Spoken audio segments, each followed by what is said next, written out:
تو بہت بڑی علامت کیا ہے؟ سواد اعظم.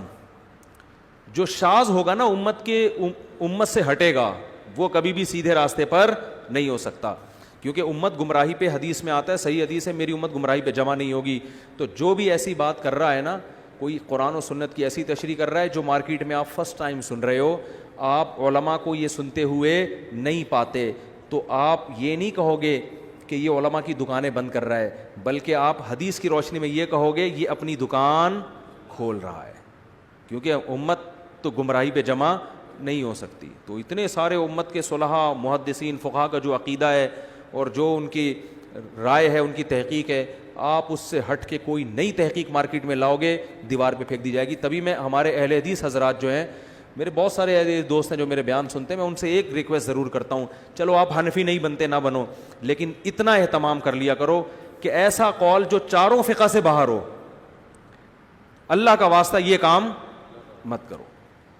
قرآن و سنت کی ایسی تشریح کرنا جو نہ امام حنیفہ کی سمجھ میں آئی, نہ امام شافعی کی, نہ امام مالک کی, نہ امام احمد کی, ایسی کم از کم اس کا تو خیال کر لو, کیونکہ امت صدیوں تک ان چاروں میں سے کسی ایک کو فالو کرتی آئی ہے. تو اتنی بڑی امت اگر غلط ہو گئی تو یہ تو غیر مسلم, ایک تو حدیث کے بھی خلاف ہے کہ حدیث میں آتے میری امت گمراہی پہ جمع نہیں ہو سکتی, اور دوسری بات یہ ہے کہ غیر مسلم بھی ہنسے گا کہ جب تمہارے جو حکومتیں جن فقہ پہ چلی ہیں صدیوں تک, 1000 سال سے زیادہ یہ چاروں فقہ رائج رہے ہیں, اور اس میں حکومت ہوئی ہے, باقاعدہ خلافتیں چلی ہیں, تو جب تمہارے چاروں غلط ہو سکتے ہیں تو اس کا مطلب تمہارا تو اسلامی یتیم ہے.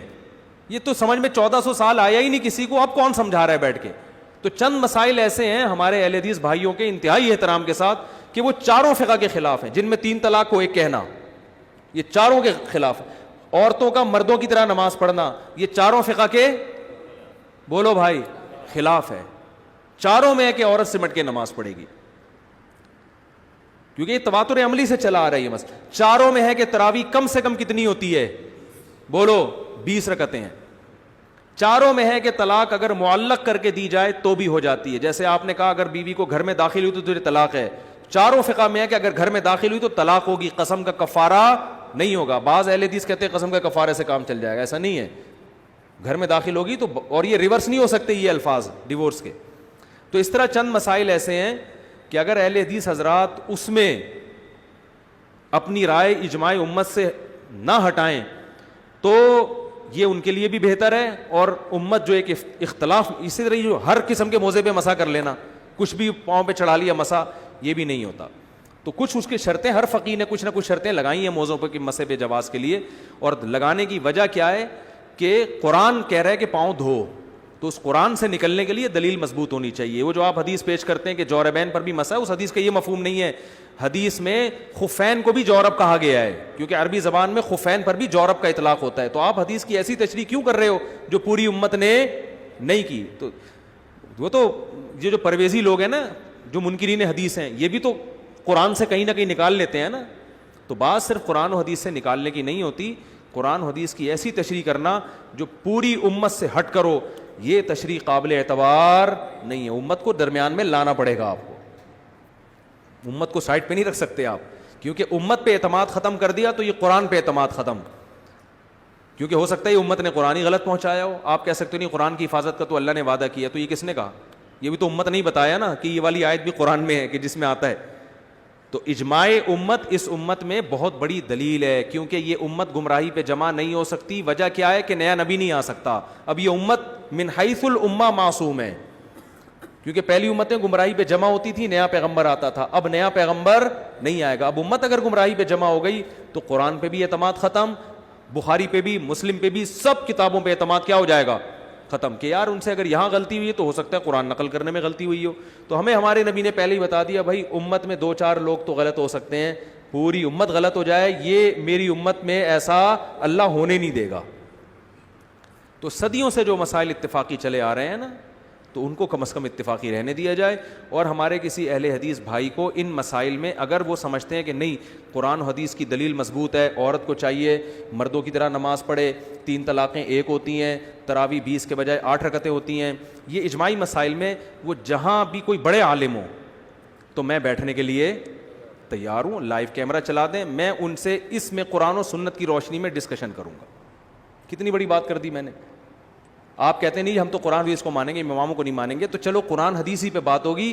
میں بیٹھوں گا آپ کے سامنے, لائیو کیمرہ چلے گا اور ہم لائیو چلائیں گے, لوگ دیکھیں گے کہ دلائل کی دنیا میں چاروں اماموں کا مذہب مضبوط ہے یا آپ کی رائے. 8 رکعت تراویح میں ثابت کروں گا کہ یہ صحابہ کا مسلک بولو بھائی نہیں ہے. 3 طلاقوں میں ثابت کروں گا کہ قرآن و سنت سے 3 ثابت ہوتی ہیں. خواتین اور مردوں کی نمازوں میں جو سمٹنے کا مسئلہ ہے وہ بھی میں ثابت کروں گا. بات آ رہی ہے سمجھ میں؟ تو ہم بیٹھ جاتے ہیں کہیں بھی, لیکن اس میں ہوتا یہ کہ ہر چھوٹا موٹا آدمی اٹھ کے نا اپنے آپ کو مشہور کرنے کے لیے آ جاتا ہے کہ میں لائیو کیمرے میں آپ سے مناظرے کے لیے تیار ہوں. اس کا نقصان یہ ہوتا ہے کہ دنیا میں بعض دفعہ کوئی کسی کو جانتا نہیں ہے تو وہ کسی مشہور آدمی کے ساتھ بیٹھ کر اپنے آپ کو مشہور کرا دیتا ہے.